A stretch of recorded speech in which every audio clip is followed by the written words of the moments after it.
What is going on, everyone? Mets Talk with Hayden here. Hopefully, everyone is doing extremely well. I'm most certainly doing well on today's afternoon. Like I said, hopefully, everyone is doing extremely well. Besides the Mets, I would say I'm doing pretty decent, not too shabby. But yeah, like I said, hopefully, everyone is doing well. That was quite the intro there. But yeah, obviously, in today's stream, welcome, Mets Talk live stream.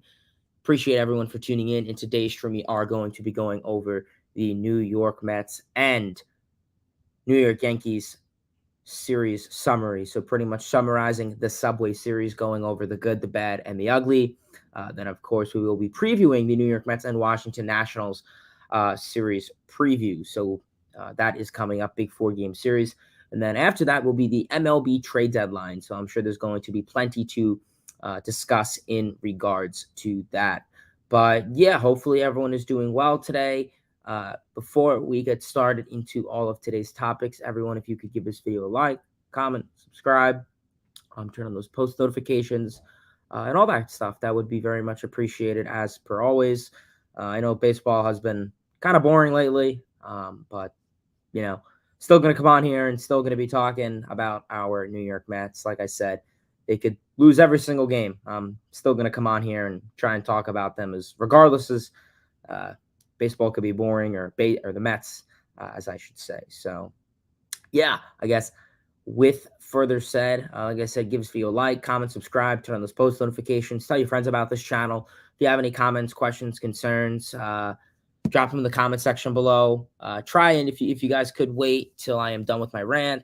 I mean, I'm not going to prevent you from commenting, but if you'd like me to get into your comments specifically, hold off until then. But chat seems to be going relatively smooth, so I will accept that for now. But yeah, with that said, let's get into the Subway Series. So, all right, audio sounds clear. So the Subway Series, the Mets went over to the Bronx, a little bit, I guess, northwest of them, I think, to play a 2-game series against the New York Yankees in Yankee Stadium. And, it didn't go too shabby. They split the series. I think every Met fan would have hoped for that and asked for that coming into this series, and that's what they got. So with that said, decent series. It wasn't great, but it wasn't bad. But yeah, with that said, getting into game 1, which was Tuesday's game, the New York Mets win the first game of the series. They go in strong and they win this game by a score of 9-3. This was definitely a good game. Definitely a game that had some ups and downs, but they got through it and they were able to bounce back. The offense was alive and they had great pitching performances from their starter. And in that start was Justin Verlander. Justin Verlander pitched great. 6 innings, only giving up 2 hits, 4 walks, and 6 strikeouts, 98 pitches. So he definitely carried, like I said, only giving up 2 hits, limited the walks, but got a lot of ground ball outs and the routine fly balls that he needed. Really occupied his changeup tremendously through this game. We saw that was a good put-away pitch where Verlander was constantly getting ahead in the account. We saw these 0-2 counts, 1-2 counts, and he'd immediately go to that changeup, and the Yankees offense just couldn't make it out, or simply enough just couldn't hit it. So that was definitely really good to see from Justin Verlander. I mean, a huge start from JV. Like I said, Verlander, I mean, I know he started off the season really bad, very slow, but lately Justin Verlander has been on a good, decently solid tear lately. And, I don't think the Mets are going to go anywhere, but in the scenario the Mets do get a little hot, I mean, the only way they could get hot even next year is going to be with Justin Verlander. So, Scherzer and all those other, washed up veterans, that's another story. But you definitely need your guys like Verlander. You need your starters going long into games, as we said. 6 innings. I mean, you need these quality starts of 6, 7 innings. I mean, Google what the Mets record is when a starter goes 6, 7 innings into a ball game. That says a lot. And obviously that means you don't have to occupy your inadequate middle relief arms. But yeah, following that, Brooks Raley came in for 1/3 of an inning, and he tried to blow the game, giving up a hit, 2 runs, a walk. Dominic Leone came in, bailed him out. Grant Hartwig came in for a third of an inning, 2 hits, a run, a walk. David Robertson came in for 2/3 of an inning, clean, and then likewise goes for Adam Ottavino to close things out. He shuts out the game nice and smoothly. So, yeah, I mean, I think you could argue this was a pretty solid ball game for the New York Mets. Pretty much stress-free besides like one inning. Offense was battling. Pitching really shut down the Yankees. I mean, like I said, only giving up 3 runs to the Yankees, and obviously 3 of those runs were from your relief arms in the 7th and 8th inning. So, I mean, when it comes to stuff like that, I mean, that's what you need to do. So, yeah, I mean, definitely a much needed pitching performance from your starters. Now, going into your offense definitely battled, and I mean, it's good to see. The offense, as stated, 9 runs, 12 hits. That's what you like to see. Getting things started in the first inning, Pete Alonso opened things up with an RBI single to left to bring in Brandon Nimmo to make this a 1-0 ball game. Heading on into the third inning, Pete Alonso continued to show off what he could be and hit a 3-run homer to left, 372 feet, to bring in Francisco Lindor, Jeff McNeil, and himself.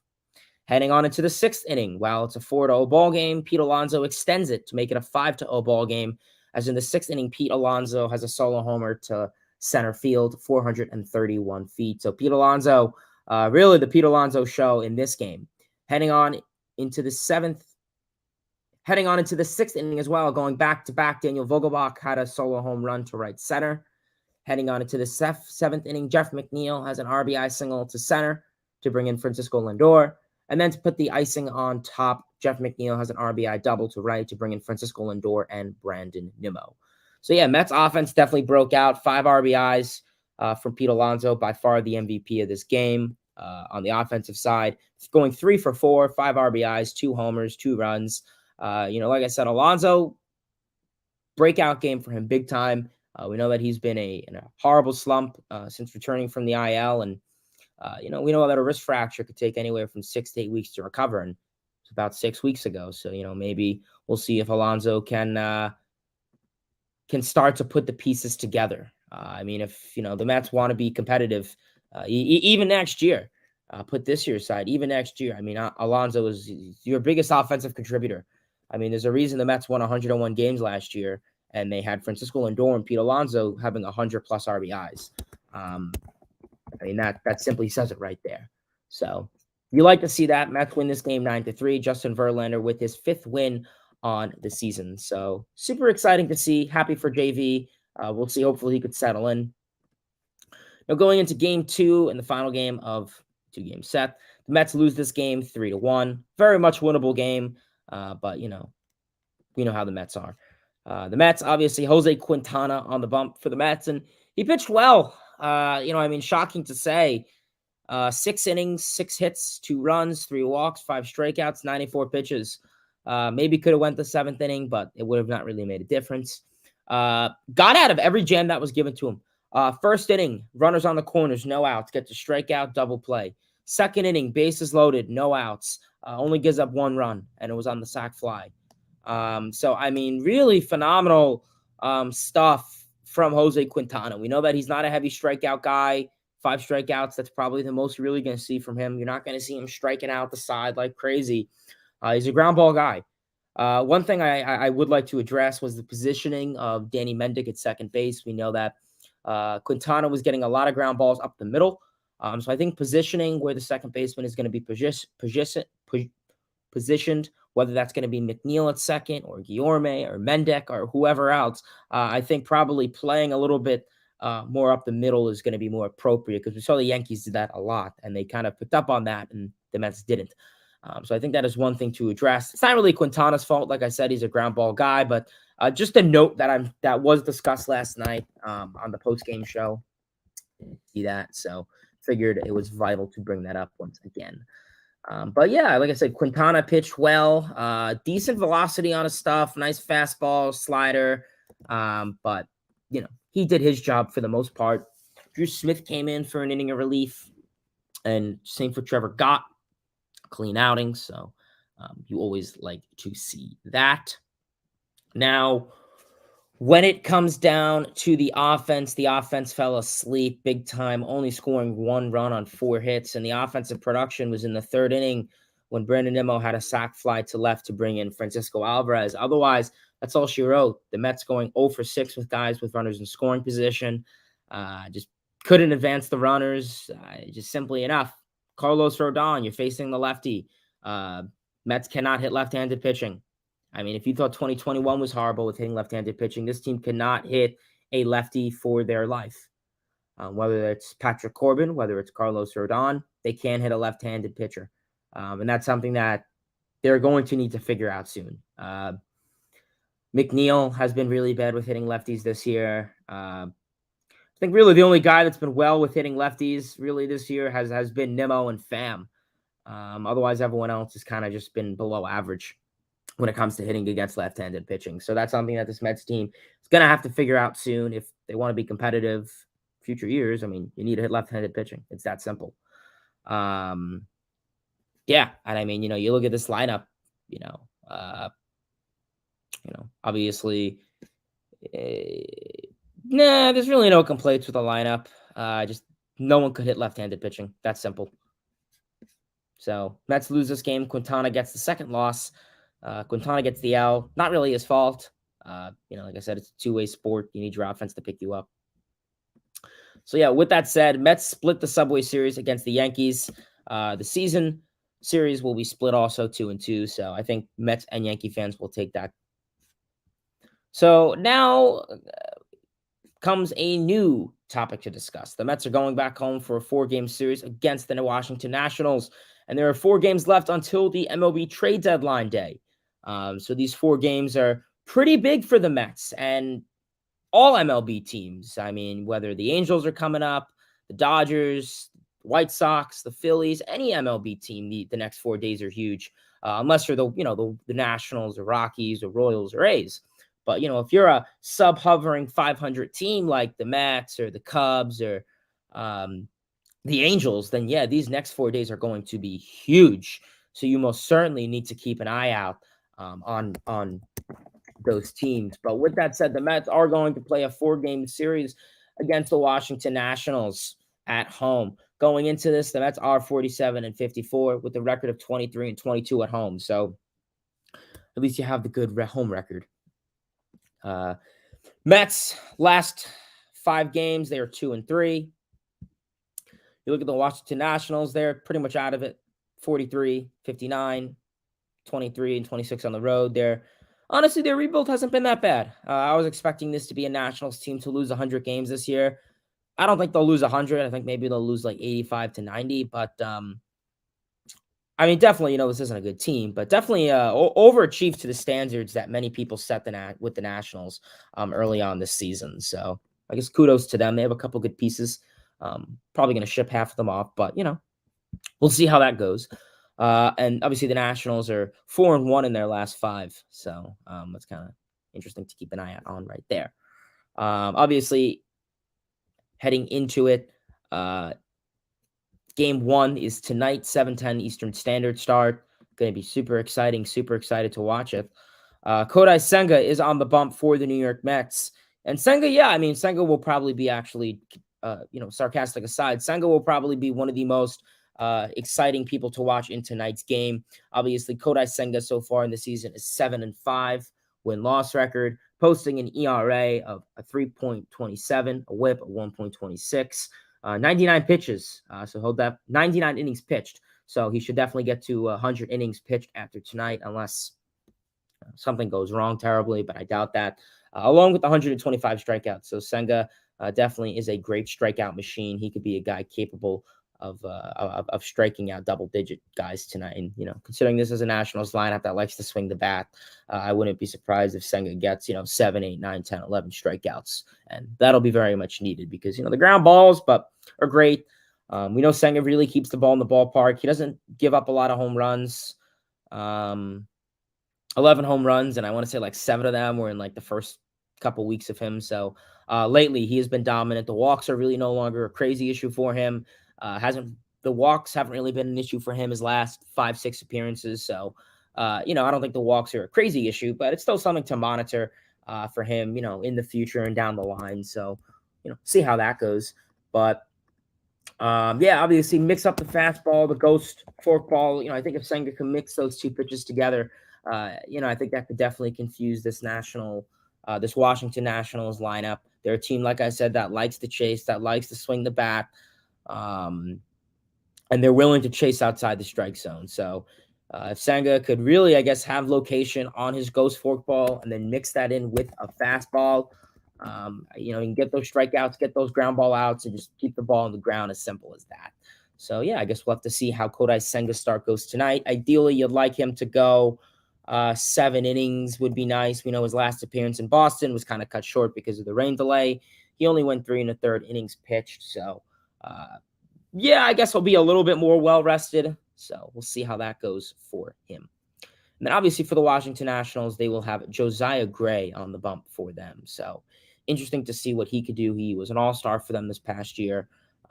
He's actually been doing pretty well. Taking a look-see at the Mets lineup tonight, definitely an interesting lineup to critique. Obviously batting first, the center fielder, Brandon Nimmo. Batting second, the shortstop, Francisco Lindor. So interesting to see Lindor moved up to the 2-hole. Batting third, the second baseman, Jeff McNeil.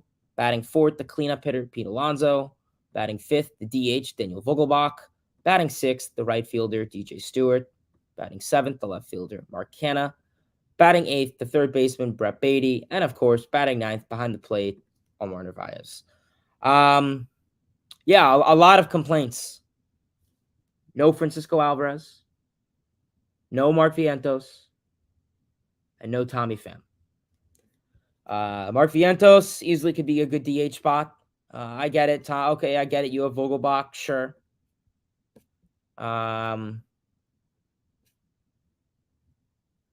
But yeah, no Francisco Alvarez. I mean, I get it. You want to give him a day off. Well, that's what the DH spot is for. Okay. No Tommy Pham. You make the argument he's hurt. Okay, put him on the IL then. I mean, I would much rather have Tommy Pham play, the outfield than DJ Stewart.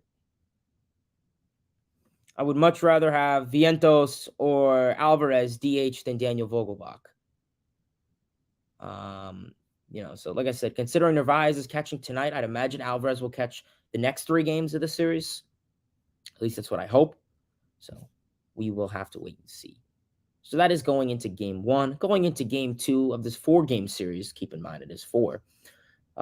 Friday start, 7:10. The New York Mets will have washed up Max Scherzer on the bump. Scherzer, yeah, really coming off of a really bad start. 8-4 in the season, 4.20 ERA, 1.19 WHIP, 102/3 innings pitched. Yeah, I mean, Scherzer really is going to need to have a good start, or he is going to hear it from the fans. Gotta have this fastball slider combination intact. Gotta locate the strike zone. Gotta have command. Gotta have control of your pitches. He needs to be dialed in. He needs to keep the ball in the ballpark. I'll tell you this. Scherzer doesn't, give up 5 runs all on the ground. He gives up 5 runs in the stands. That's Scherzer's thing. It's the home run ball, and it's the slider. The location on his slider is really bad. I mean, if you look at a graph of his slider location from this year to last year, completely different. And that is going to be the concern with Scherzer this start, is the location on his slider pitch. And if he has a bad location, we know that's going to be a home run ball. He needs to keep the ball in the ballpark. That's the other thing. I mean, he gave up, 5 home runs his last start? Yeah, you can't have that. You cannot have that. Yeah, no. It'd be completely unacceptable. So we'll see how that goes for him, but not much expectations for him there. And then obviously for the Washington Nationals, they will have Mackenzie Gore. Now going into game 3 of this 4-game series. Saturday's game, the New York Mets will have a 7:10 start. They will have Carlos Carrasco on the bump for the New York Mets. So I'd imagine this is going to be a complete shit show because the Washington Nationals have Patrick Corbin on the bump. But he is a lefty, so he'll probably shut out the Mets. So I'm not even going to spend any time on that game. And then getting into game 4, the final game of the 4-game series, Sunday's game, which will be a 1:40 Eastern Standard start. The New York Mets will have Justin Verlander on the bump. And yeah, hopefully Verlander has another good start. I mean, he's been wheeling and dealing. He's been having good starts. So hopefully he can keep it up. Justin Verlander on the season so far is 5-5, 3.24 ERA, 1.15 WHIP, 89 innings pitched on the season. So yeah, we're gonna have to see how we're gonna have to wait and see how Justin Verlander could do this game. Big keynotes with Justin Verlander: mix up his pitches. Like I said, try and start bridging the changeup a lot more. That's been a nice put away pitch for him lately that he's been using. So yeah, we're gonna have to kind of see if that could be type of approach that he wants to take coming in.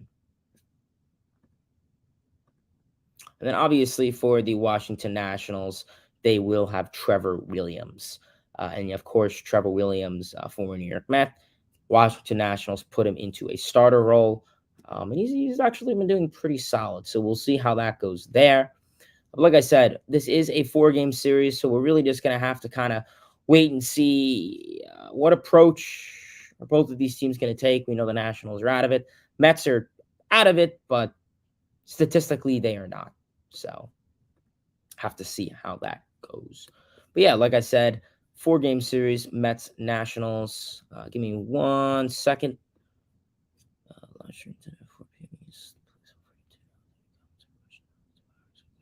July 27th. Yes, today is July 27th. Great. But yeah, like I said, we are going to have to wait and see how that goes. But yeah, like I said, with that said, that is the New York Mets and New York Yankees Subway Series summary and your New York Mets and Washington Nationals series preview. So obviously a lot to expect in this upcoming series. Like I said, 4 games until the trade deadline. So, is it likely if they go 4-0, is that going to determine their approach? I don't know. I really don't. Like I said, following that, they will play a 3-game set against the Royals, so that could really, put you back in a good position. But, considering it's the Mets, always teasing, never pleasing, as Frank the Tank likes to say. So yeah, we'll have to kind of just see how that approach is going to go. But yeah, with that said, let's like I said, I unfortunately will not be able to read any comments today. This is kind of a short stream. I'll probably keep it on for another like 5 minutes or so just to pop anything up. But yeah, it is going to be a short stream because I do have to take care of a couple things. Yeah, like I said, also it's not really worth talking about the Mets. So yeah, we will keep the stream on for another minute or two, and then we'll probably head out. But one little thing I also did want to pick up on.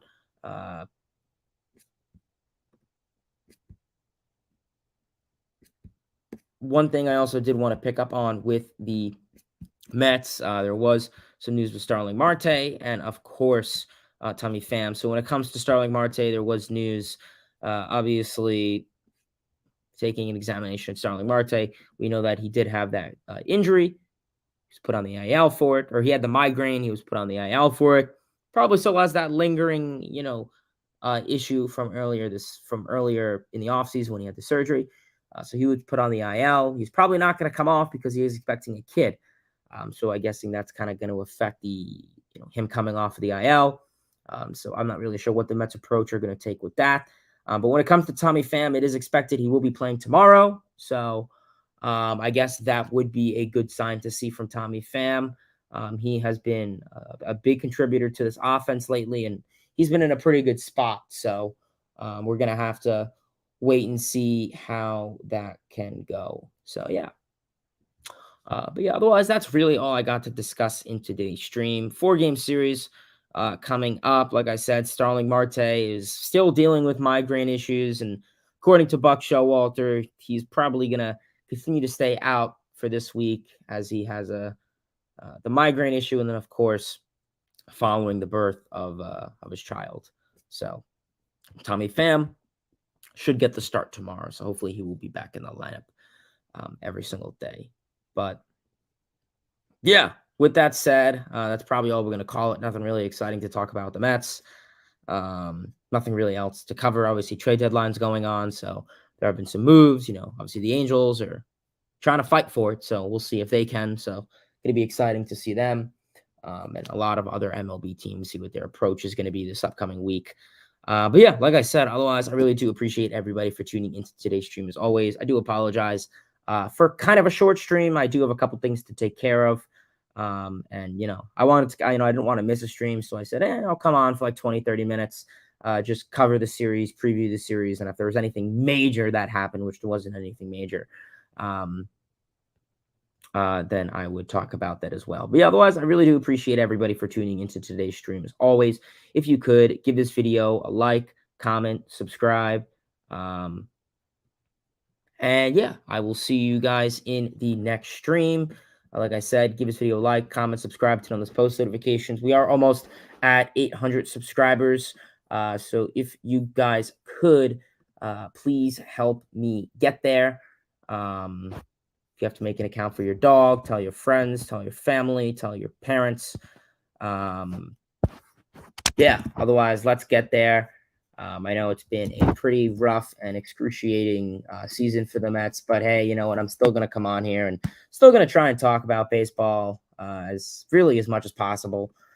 I know football is coming up and kind of what I'm looking forward to. I do have some news to talk about with that. There will be an update coming with that soon. But yeah, otherwise, I do appreciate everybody for tuning into the stream and on the channel lately, as always.